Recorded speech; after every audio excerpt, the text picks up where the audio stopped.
तो ये इवेंट जिसको हम सभी को इंतजार होता है, वर्ल्ड का सबसे बड़ा टेक फेस्ट भी आप बोल सकते हो, एप्पल का हाल ही में इवेंट हुआ था जिसके अंदर उसने फोन 15 का पूरा लाइनअप उन्होंने दिखाया है। तो मैं हूं कल्पेश, आप देख रहे हैं विकी टेक। आज मेरे साथ आप इसी वीडियो में बने रहिए और आज हम उस पूरे लाइनअप को जानेंगे इन दिस वीडियो, लेकिन right after this iPhone 15 lineup. इस बार कई सारे चेंजेस हैं। सबसे पहले हम जानेंगे आईफोन 15 और 15 प्लस के बारे में और उसके बाद प्रो वेरिएंट्स में चलेंगे। तो अगर हम नॉन प्रो वेरिएंट्स आईफोन 15 और 15 प्लस की बात करें तो फिजिकल ओवरव्यू के हिसाब से अब आपको इस फोन में भी डायनामिक आइलैंड देखने मिलेगा, जो पिछले साल तक सिर्फ प्रो वेरिएंट्स में ही था। और इस बार इसके कई सारे और भी यूज केस हो चुके हैं क्योंकि एप्पल को अच्छा खासा टाइम मिल चुका है। तो इसी के चलते अगर आप उबर वगैरह बुक करते हो या फिर आपका फ्लाइट वगैरह डिपार्ट है तो यहाँ पे ऊपर आपको टाइमर दिखाता रहेगा कि इतनी देर में आपकी फ्लाइट डिपार्ट हो जाएगी या फिर इतनी देर में आपका उबर वगैरह आ रहा है। इतना ही नहीं, जैसे जैसे और अगर दूसरे ऐप्स भी इंटीग्रेट करेंगे उसके चलते इसका यूजफुलनेस और ज़्यादा बढ़ जाएगा। बेसिक चीज़ें जैसे कि म्यूजिक वगैरह चेंज करना या फिर मैप वगैरह यूटिलाइज करना वो तो है ही। इसके बाद में अगर इसके डिस्प्ले की तरफ देखने जाए तो यहाँ पे आपको दिया सुपर रेटिना XDR, एप्पल ऐसा क्लेम करता है, जिसके अंदर 60 हर्ट्ज की रिफ्रेश रेट है। एप्पल ने कहीं पे लिखा नहीं है लेकिन 60 हर्ट्ज ही है, ये चीज़ पक्की है। अगर 90 हर्ट्ज होता तो वो इसे और क्लेम कर ही लेते। उसके बाद में आप अगर इसके और फिजिकल ओवरव्यू की तरफ देखने जाओ तो टाइप C चार्जिंग दिया गया है, लेकिन इसके अंदर USB 2.0 वाली डेटा ट्रांसफर स्पीड्स आने वाली है। बट एक चीज़ ये अच्छी है कि यूनिवर्सल टाइप C आ गया है, जिसके चलते अब आपको सेम केबल से एंड्रॉयड भी चार्ज कर सकते हो या फिर आप इसे भी चार्ज कर सकते हो आईफोन 15 को, या फिर आप अपने टैबलेट वगैरह को भी या फिर एप्पल आईपैड वगैरह को भी चार्ज कर सकते हो। इसके अलावा इसके डिस्प्ले में एक और चीज़ सिरामिक शील्ड बताया गया है। हर बार एप्पल वही चीज़ बताता है, लेकिन इस बार वो ऐसा क्लेम कर रहा है कि अभी तक का स्ट्रॉन्गेस्ट मटेरियल यूज़ किया है, जिसके चलते और ज़्यादा ड्यूरेबल होने वाला है। इसके बाद में अगर हम और जाते हैं फ़ोन के अंदर तो इसके अंदर लगी है पिछले साल की जो फ्लैगशिप लेवल की चिप थी A16, वो इस बार नॉन प्रो वेरिएंट्स में आईफोन 15 और 15 प्लस में लगी हुई है।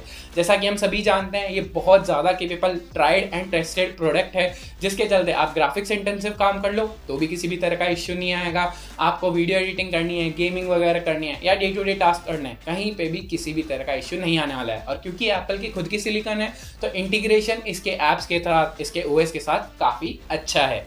उसके बाद में चलते हैं इसके कैमरा की तरफ। तो 48 मेगापिक्सल प्लस 12 मेगापिक्सल का है। 48 megapixel main camera, 12 megapixel ultra wide. ये 48 में ही आप 2x टेलीफोटो भी आपको मिलता है, जो पिक्सल पिनिंग टेक्नोलॉजी का यूज़ करके आपको 24 मेगापिक्सल की एक फ़ोटो देता है, जिसके चलते आप 2x टेलीफोटो और फोटो की जो पूरी होती है उसके अंदर वो फ्रेम कट करके आपको देता है। सॉफ्टवेयर साइड भी कैमरा में कई सारे इंप्रूवमेंट्स है। फर्ज कीजिए अगर आपको बुके मोड यूज़ करना है एप्पल का, जो बहुत ही ज़्यादा अच्छा है, तो उसी के चलते अब आप जब भी नॉर्मल फोटोज़ भी ले सकते हो तो उन्हें भी आप बुके मोड में कन्वर्ट कर सकते हो। एप्पल के खुद के प्रोप्राइटरी फोटोज़ ऐप में जाके एडिट कर सकते हो। इतना ही नहीं, जब भी आप नॉर्मल फोटो लेते हो तो उसके चलते अब आईफोन 15 के थ्रू आप उसकी डेप्थ वगैरह भी कैप्चर करता है ये, और उसी के चलते आप इसे बाद में भी बुके मोड में कन्वर्ट कर सकते हो।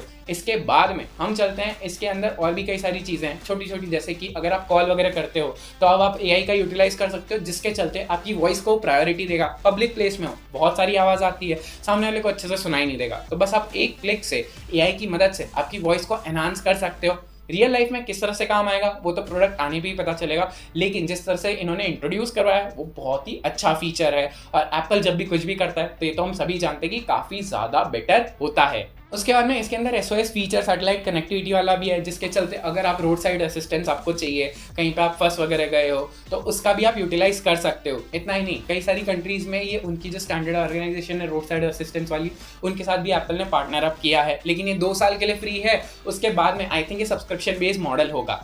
अगर इसकी प्राइसिंग की तरफ देखने जाएँ तो पिछले साल से ज़्यादा चेंज नहीं हुआ है। आईफोन 15 79,900 से शुरू होता है बेस मॉडल, और आईफोन 15 प्लस 89,900 से शुरू होता है। आपके क्या थॉट्स हैं इनके बारे में नीचे कमेंट सेक्शन में ज़रूर बताना। तो अब चलते हैं आईफोन 15 प्रो लाइनअप की तरफ, प्रो और प्रो मैक्स। तो इसके अंदर स्टैंडर्ड आईफोन वाले फीचर्स तो है ही, लेकिन उसके अलावा भी कई सारी चीज़ें हैं, तो एक एक करके सबके बारे में जानेंगे। सबसे पहले फिजिकल ओवरव्यू की बात की जाए तो इसके अंदर अब टाइटेनियम बॉडी का यूज़ किया है, जो काफ़ी ज़्यादा लाइट है, काफ़ी ज़्यादा ड्यूरेबल है। तो आप अगर अपना फ़ोन गिराते भी हो तो भी किसी भी तरह का इश्यू नहीं आने वाला है। लेकिन दिक्कत यहाँ नहीं है, दिक्कत तो आईफोन वालों को तब आती है जब उनका ग्लास बैक या फिर आगे वाला स्क्रीन डिस्प्ले टूट जाए तो। लेकिन इस बार उन्होंने ये कहा है कि उन्होंने फ़ोन को इस तरह से पूरा डिज़ाइन किया है जिसके चलते ईजी रिपेयर भी हो सकता है। आई थिंक ये ईओ के लॉ का कमाल है, जिसके चलते ईजी रिपेयर भी अब धीरे धीरे आईफोन्स में आ रहा है।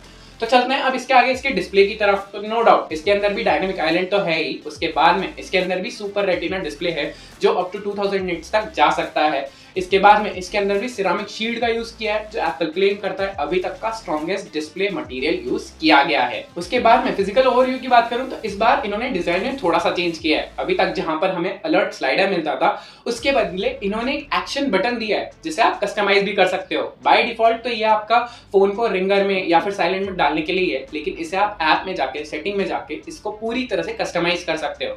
आपको इससे कैमरा चालू करना है कर सकते हो, अगर आपको इससे फ्लैश लाइट ऑन करनी है कर सकते हो, कोई आपकी स्पेसिफिक ऐप है वो अगर चालू करना है, कॉल रिकॉर्डर चालू करना है, इन पूरी चीज को कस्टमाइज कर सकते हो। मतलब एप्पल अब आपको कस्टमाइजेशन का ऑप्शन दे रहा है, फिर दिस इज समथिंग न्यू।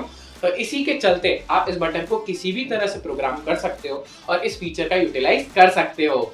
आपके क्या थॉट्स है इससे रिलेटेड नीचे कमेंट सेक्शन में जरूर बताना। अब चलते हैं इसके प्रोसेसर की तरफ। तो इसके अंदर लगी है A17 Pro चिप। प्रो पहली बार यूज किया है आईफोन ने अपनी किसी भी चिप को नेमिंग कन्वेंशन में, लेकिन इसके बाद में अब चलते हैं A17 में और क्या क्या चीज है। तो इसके आर्किटेक्चर वाइज ये काफी ज्यादा केपेबल लग रहा है, ग्राफिक्स इंटेंसिव काम इजीली हैंडल कर पाएगा। आपको फिर गेमिंग वगैरह करनी है, वीडियो एडिटिंग करनी है, या फिर आपको day to day computational task वगैरह भी एकदम हैवी वाले करने हैं, या फिर नॉर्मल यूसेज करना है, सारी चीजें ये हैंडल कर पाएगा। और क्योंकि ये एप्पल की खुद की सिलिकॉन चिप है तो इसी के चलते इसका ओएस के साथ इंटीग्रेशन और इसकी एप्स के साथ इंटीग्रेशन बहुत ज्यादा अच्छा होने वाला है। क्योंकि एप्पल का ही कंट्रोल है, वही ओएस भी बनाते हैं, तो पूरा इंटीग्रेशन बेटर होके आपकी बैटरी लाइफ भी अच्छी होगी और परफॉर्मेंस वाइज भी बहुत ज्यादा अच्छा होने वाला है। इतना ही नहीं, ये A17 Pro चिप के चलते आपका गेमिंग एक्सपीरियंस नेक्स्ट लेवल होने वाला है। इसके अंदर अब सॉफ्टवेयर ही नहीं हार्डवेयर रे ट्रेसिंग भी दिया है, जिसके चलते शैडोज किस तरह से आते हैं, लाइट किस तरह से रिएक्ट करती है,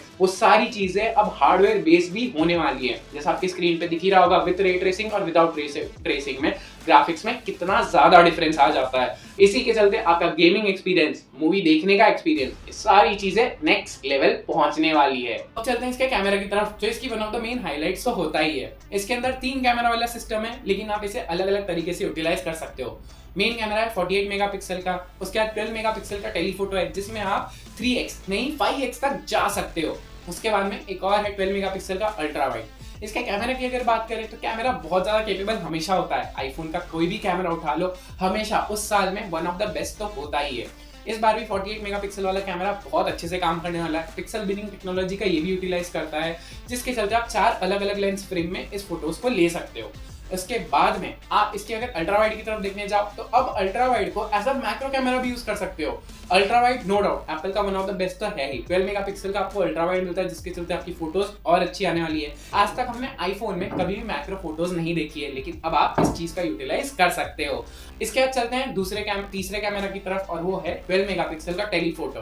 अब आप 3x नहीं 5x तक टेलीफोटो जूम कर सकते हो। 120 mm का लेंस भी आप इसमें यूटिलाइज कर सकते हो। इसी के चलते उन्होंने कैमरा को पूरा अलग तरीके से डिजाइन किया है, जिसके चलते लाइट 3 से 4 बार बाउंस होती है, 4 बार टू बी एक्यूरेट, और उसी के चलते आप इतने बड़े लेंस को इतने छोटे से फोन में भी देख सकते हो।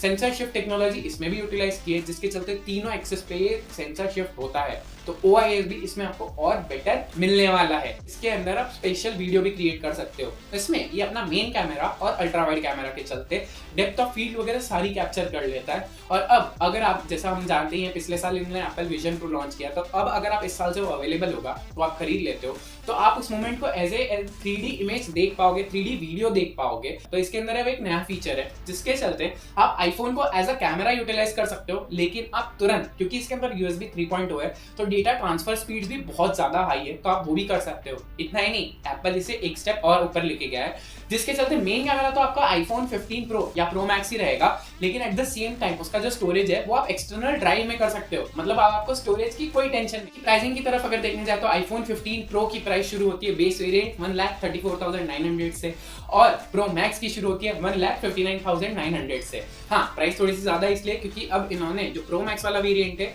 वो 256 GB से ही शुरू हो रहा है, और इसी के चलते अब आपको 128 प्रो मैक्स में नहीं देखने मिलेगा आईफोन। उससे रिलेटेड आपके क्या थॉट्स है वो भी कमेंट सेक्शन में जरूर बताना। अगर वीडियो अच्छा लगा है तो लाइक कर दीजिए, दोस्तों के साथ शेयर कर दीजिए, ताकि ये वीडियो और लोगों तक पहुंचे और उन्हें भी एप्पल के इन प्रोडक्ट्स के बारे में पता चले। अगर चैनल पर नए हो तो सब्सक्राइब कर दीजिए और बेल नोटिफिकेशन ऑन कर दीजिए, क्योंकि आपके लिए तो फ्री है लेकिन इससे हमारी बहुत ज़्यादा मदद होती है। अगर आपको ये जानना है कि 5 ऐसे व्हाट्सएप फीचर जो इस साल आए हैं और आपकी लाइफ चेंज कर देंगे इन टर्म्स ऑफ चैटिंग, तो वीडियो ये रहा।